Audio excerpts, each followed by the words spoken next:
to make sure that we can do the best for ourselves, and in doing so, the best for our colleagues, the best for our patients, and make this once again a healthcare system that we can be proud of.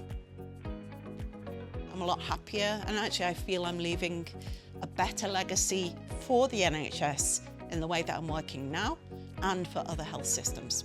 So if you can then go and influence industry with your insights into whatever your role might be, that's proving to add terrific value and insights for organisations. If you can start to untangle some of the narrative differences, some of the things that are within you and some of the things that are without you, you will have opportunity.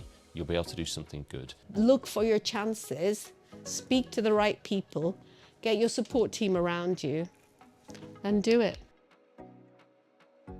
I think the truth is, NHS GPs are so pressured that any suggestion that please do this, please do that, does just not go down well. If it feels like it's difficult and it feels like it's a bit frightening, that's probably the way you should be going. If you feel comfortable, you're going to stay as you are.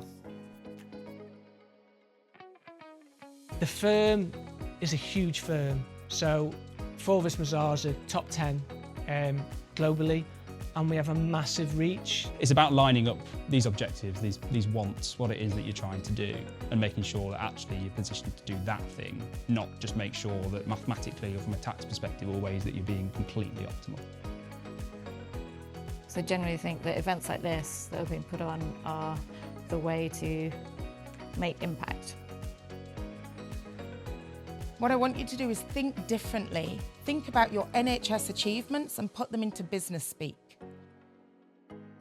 I hope my journey and some of the stuff I've learned on my journey inspires you on your own.